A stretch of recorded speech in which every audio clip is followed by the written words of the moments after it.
Kenapa kita harus terus mengulangi hal yang sama tentang cara membuat modul ajar? Ini sudah saya jelaskan berulang kali. Maaf Pak Ahmad, saya masih bingung.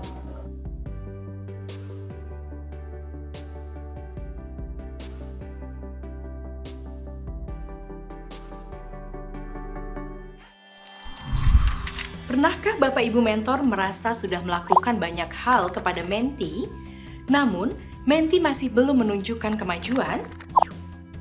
Mengapa ini terjadi? Lalu, bagaimana Bapak dan Ibu menyikapi hal tersebut? Memaknai dan menerapkan 7 paradigma berpikir mentoring adalah solusinya. Mari kita bahas satu persatu.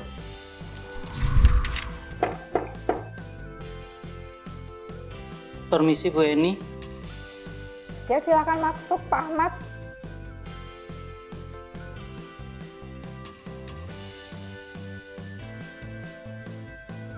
Selamat pagi Pak Ahmad.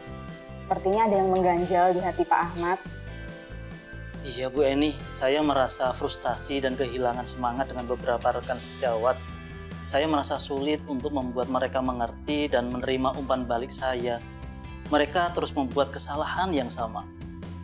Saya menghargai niat baik Pak Ahmad untuk membantu rekan-rekan guru supaya berkembang. Menjadi seorang mentor memang tidak mudah.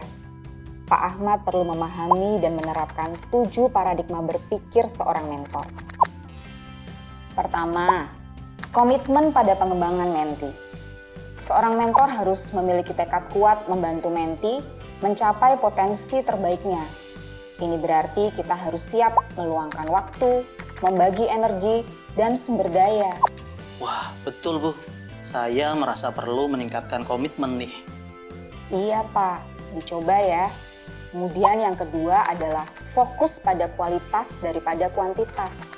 Terkadang sebagai seorang mentor kita cenderung ingin membantu banyak menti. Namun saya percaya, mentoring akan lebih berkualitas jika kita fokus pada tujuan yang jelas dan spesifik. Betul banget Bu, terkadang saya masih merasa kewalahan mendampingi beberapa rekan guru.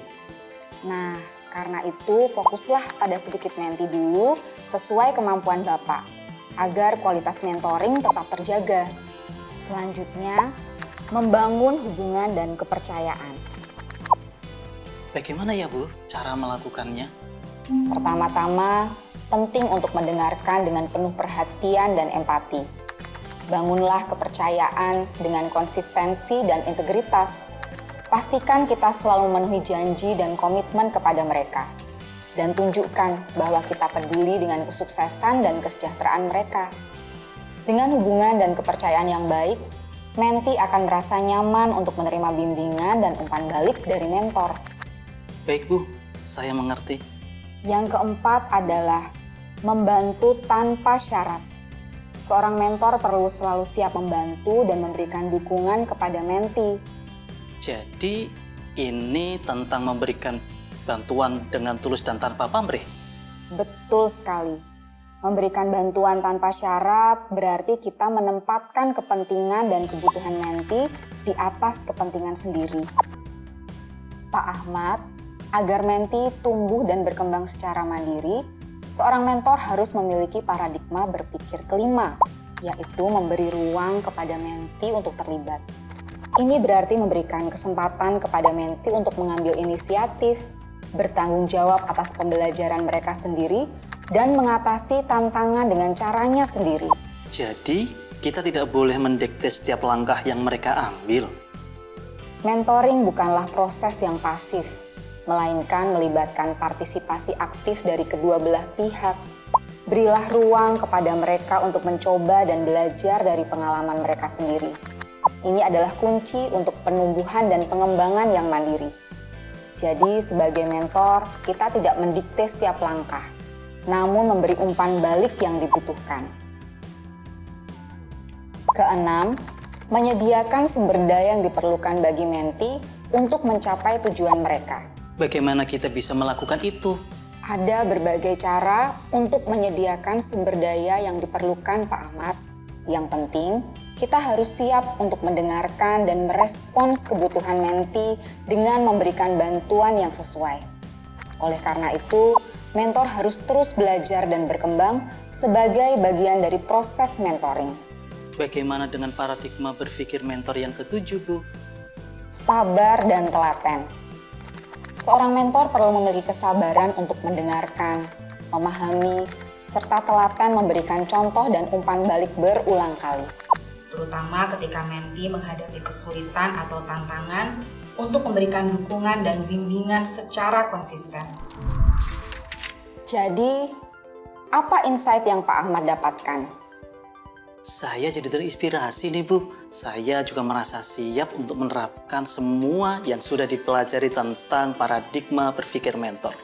Saya yakin, Bu, saya bisa menjadi mentor yang lebih baik dalam membimbing rekan-rekan sejawat. Terima kasih ya, Bu. Sama-sama Pak Ahmad. Saya izin pamit dulu. Terima Baik, kasih. Bapak Ibu, dari percakapan Pak Ahmad dan Bu Eni, kita mendapatkan gambaran seperti apa sih prinsip yang harus kita pegang saat menjadi mentor. Agar mentoring efektif, seorang mentor perlu memaknai dan menerapkan 7 paradigma berpikir mentoring yang berfungsi sebagai pedoman dalam berperilaku, bersikap dalam mendampingi menti. Setelah memaknai 7 paradigma berpikir mentoring, seberapa siap Bapak Ibu menerapkannya dalam peran sebagai mentor